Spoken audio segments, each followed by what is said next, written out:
children in the ages that I work with of 5 and 6 years old, it was remarkable to see that they already have those components of kindness and empathy and compassion. They just didn't have the words to name that. We even had one activity where we role-played a homeless person on the side of the street, and some of the things that the students came up with were very powerful. I had one student who wanted to buy houses for all the people, and one of the students who was acting out the homeless person didn't want the house, but he wanted the student to buy houses for all his friends. So then they pretended that they went to a homeless shelter, and the little girl just went along to all the students role-playing those homeless people, and she offered to buy all of them homes. The Compassion Project was originally done in this way in my hometown in La Crosse, Wisconsin, where I saw it. And essentially they had taught K-12 kids about compassion, what it meant, what it looked like, how to recognize it, how to practice it, why it's important. And every single kid that took part in that curriculum then created a 6x6 canvas about either a time that they felt someone was compassionate towards them, or they were compassionate towards someone else, or their wish for the world. It could also be about self-compassion. We're bringing them all together into a mosaic-like art exhibit that will be at 5 different locations in Bozeman, up for about 3 months. The largest bulk of them are the Emerson Center for Arts and Culture in the upstairs and the West Wing, the Bozeman Public Library, Sola Cafe, Red Tractor Pizza, and Fork and Spoon Community Cafe. And then also with each piece, there'll be a tag in the bottom right-hand corner with a number. That number you can type into a free downloadable app, which you'll find by just searching the Compassion Project and looking for our logo. You type in the number corresponding with the piece that you want to learn about, and up will pop an artist statement, which is a sentence to a paragraph written by the artist of that piece, just telling you about their piece or about their view of compassion. We now have raised over $50,000 for the project. We have been in every single school in the kind of greater Bozeman area. We'd love to reveal some of the value of the arts and what they can do to bring people together, to give people a voice, to bring out our flaws and our imperfections and be vulnerable with that, and also just unlock all the creativity that not only kids but adults, like I don't care if you're 8 or 88, you're creative, and you should be given the tools to be creative, to express yourself. We've created our own kind of grassroots curriculum that aligns with Montana Core standards, National Guidance Counselor standards, and National Art standards. We've taken the original curriculum and been able to tailor it to multiple groups as well. So in that way we've seen growth and a lot of adaptability, and I think we'll see that even more going forward as we bring in more resources and more facilitators, more experts in this work. It doesn't talk about what not to do. It doesn't tell you no. It doesn't tell you this kind of deficit model of why you shouldn't be doing things. Instead, it talks about what should you do, how to be compassionate, how to be kind to other people, why that's important, how to do it, how to recognize it, and kind of how to live your life in a compassionate way. I feel like it's a success if someone walks out and they have the reaction of, wow, that was new, or I learned something about myself, or I'd never picked up a paintbrush before, and so that was scary, but now I know that I can be creative and I have this creative side to me, because I do believe that humans innately are extremely creative, but through life we can get boxed, right? We can be put into, this is my identity, and it includes creativity or it doesn't. But I believe that we all are creative in one way or another, and so this is just one way of tapping into that and maybe unlocking some potential there.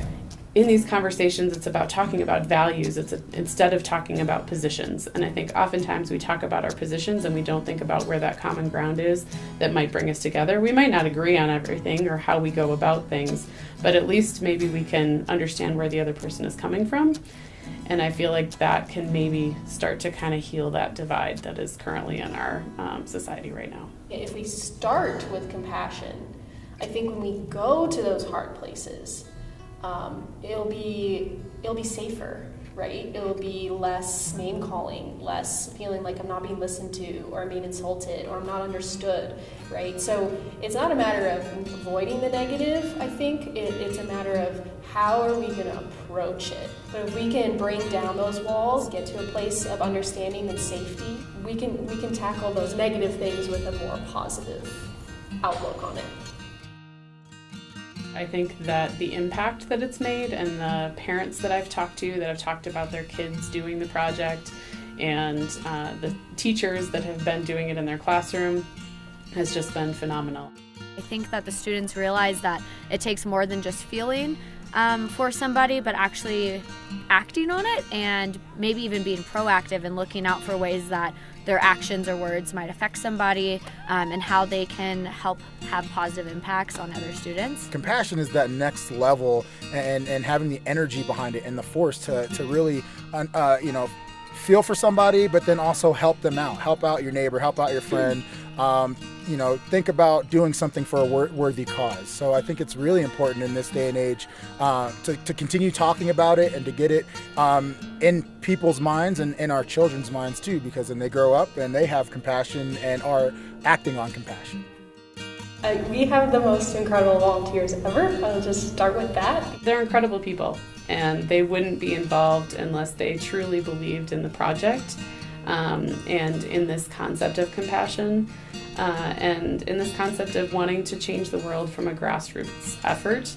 It's been awesome to see who is still involved and the new people that come in every week and say, yes, I'll give 2 hours to pound nails on blocks or to organize things. And it's people that, it's not that I wouldn't expect them to come and help, it's just that I just am amazed by the rallying around this project in our community and how much support we've gotten for it. And watching the people that have kind of grown with the project has been very rewarding.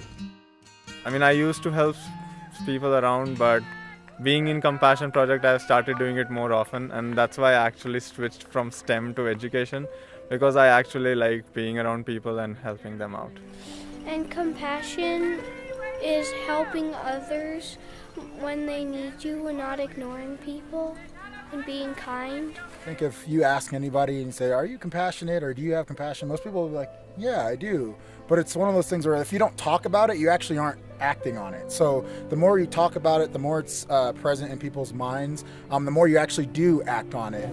Our model is not to go in and fix a community.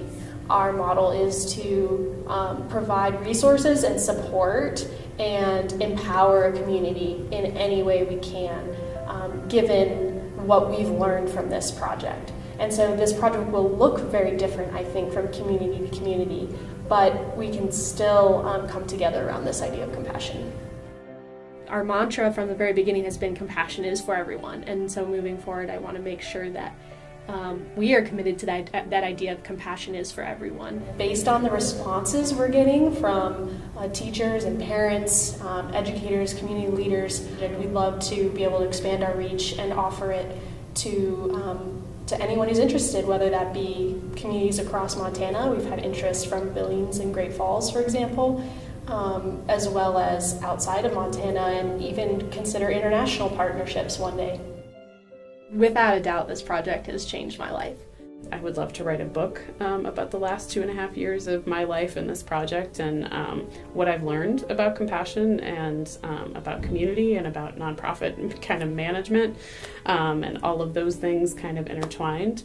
I think there was no way for me to know exactly what it was going to do for my life and how much it would impact me in a really positive way. We're very, very thankful for all of the incredible support that we've had both in the Bozeman and Gallatin area, but also beyond that.